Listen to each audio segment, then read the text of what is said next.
Olá, meu nome é Seth.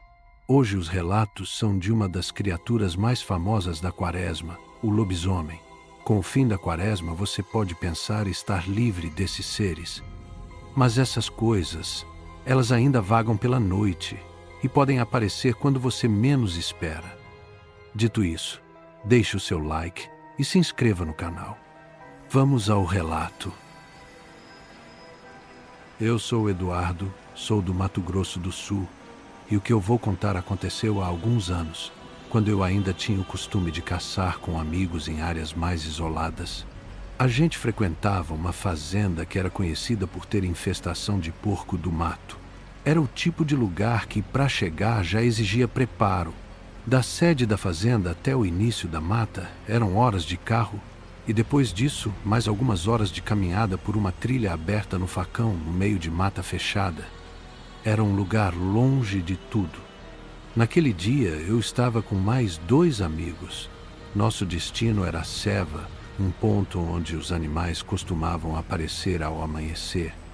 A gente sempre chegava antes, ainda na penumbra, para se preparar com calma. Montamos as redes bem no alto das árvores, coisa de uns 7 a 9 metros de altura. Lá de cima, dava para ter uma visão melhor e também mais segurança. Pelo menos, era o que a gente achava. Ficamos conversando baixo, esperando o tempo passar. Até que, no meio da madrugada, a gente ouviu um rugido, mas não era qualquer som. Era alto demais, grosso demais. Vinha de dentro da mata fechada, onde não tinha trilha, não tinha passagem, nada. Quem diz que esses seres fazem som de lobo está mentindo. Parecia um grito, mas muito rouco e grosso para ser de um ser humano. Um som que faz qualquer homem formado ficar com as pernas bambas, de medo. Na hora, eu pensei que podia ser um touro.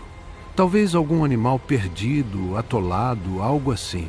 Cheguei até a comentar isso depois com o dono da fazenda, mas ele descartou na hora. Disse que era impossível ter gado ali, ainda mais naquela distância. A gente ainda tentou discutir uma explicação lógica até que o som veio de novo. Dessa vez pior. Parecia um latido, só que misturado com algo mais grave. Um som longo, arrastado, gutural, que não parecia de nenhum cachorro, nem de lobo, nem de nada que eu já tivesse ouvido. Naquele momento, a conversa acabou. Fizemos silêncio total. Eu liguei o holofote verde que ficava apontado para a Seva e cada um já pegou sua arma. Não era mais dúvida. Alguma coisa estava ali. E então veio o terceiro som. Mais perto. 2 batidas de latido seguidas de um uivo curto. Eu nunca vou esquecer aquele uivo. Não era só o som, era a sensação. Parecia que atravessava o corpo. Um frio subiu pela espinha na hora. Se alguma coisa tivesse saído da mata naquele momento, eu tenho certeza que eu não ia conseguir reagir. E olha que eu estava armado com uma calibre 12, com munição pesada. Mesmo assim, eu não me sentia seguro. Depois disso, silêncio. Um silêncio pesado, estranho. Faltavam cerca de 2 horas para o amanhecer. E aquelas 2 horas pareceram dias. Ninguém falava nada. A gente só observava com lanternas, tentando encontrar qualquer movimento fora do alcance do holofote. Mas não apareceu nada. Quando começou a clarear, a gente até cochichou entre si, tentando aliviar a tensão.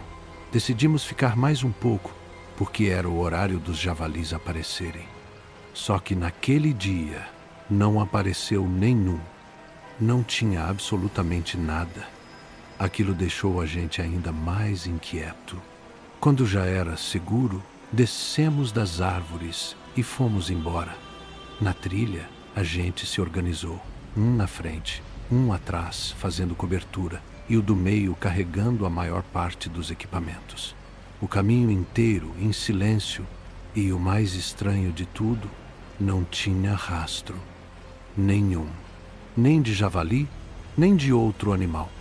Era como se aquela mata estivesse vazia. Quando finalmente chegamos na caminhonete, O alívio foi imediato. A sensação era de que a gente tinha saído de um lugar onde não deveria ter estado. Mais tarde, conversando com o dono da fazenda, ele comentou, meio sem dar muita importância, que os mais velhos da região falavam de histórias de lobisomem por ali. Na época, eu não levei muito a sério. Mas depois daquela noite, eu nunca mais consegui ouvir um uivo da mesma forma. Se você leu meu relato no canal, eu agradeço muito.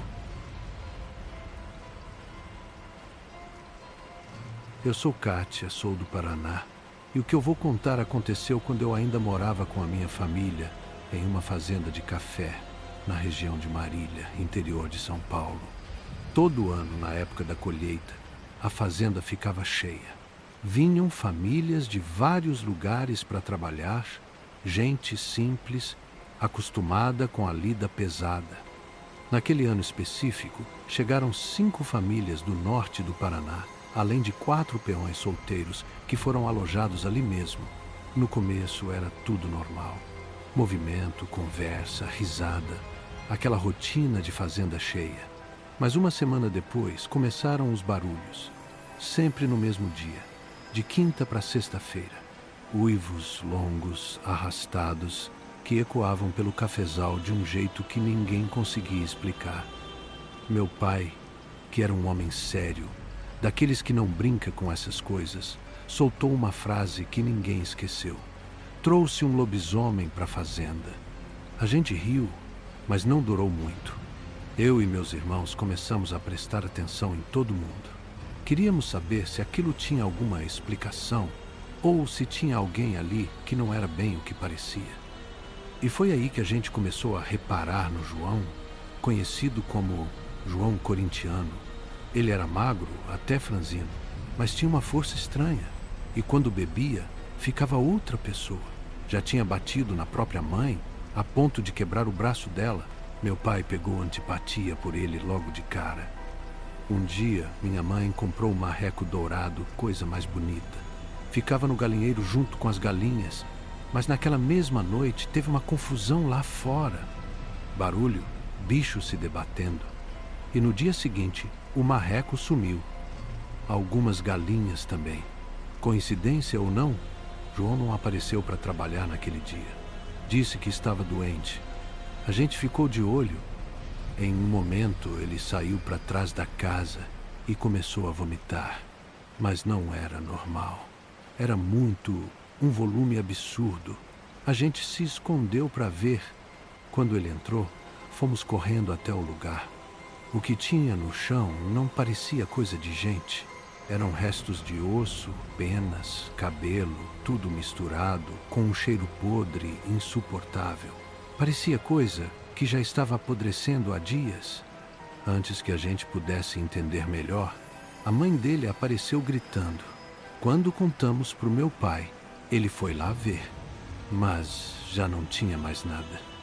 O chão estava limpo, raspado, como se alguém tivesse passado uma enxada. Foi aí que meu pai teve certeza de que tinha algo errado. Na quinta-feira seguinte, ele armou tudo. Chamou o João para jogar truco à noite. Foi enrolando, prendendo ele ali dentro o máximo que dava, até que deu umas 11 horas. João levantou e disse que ia embora. Meu pai tentou segurar, mas ele insistiu. Foi aí que meu pai deu a ordem. Os homens avançaram e seguraram João dentro da casa. Trancaram tudo. E o que aconteceu depois, ninguém ali esqueceu. O corpo dele começou a se contorcer.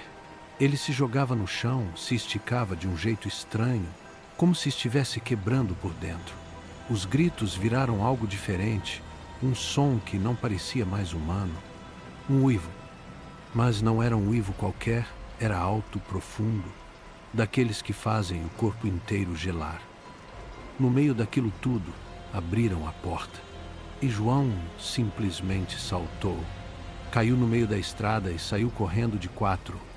Os homens se desesperaram. Cada um correu para um lado. Só meu pai ficou. E foi ele que viu. Quando João atravessou a estrada, ele já não era mais gente. Meu pai dizia que parecia um tipo de cavalo preto, grande, todo peludo, correndo em disparada para dentro do cafezal. Antes de sumir, ainda parou, urinou no chão e desapareceu na escuridão. João sumiu por 3 dias. Quando voltou, não ficou?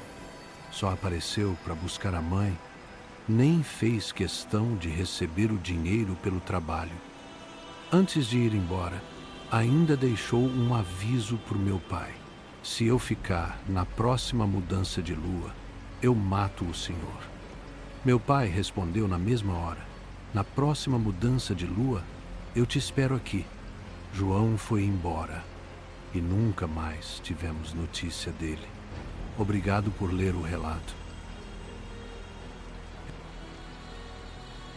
Caso tenha apreciado, considere deixar o seu like e se inscrever para acompanhar os próximos relatos.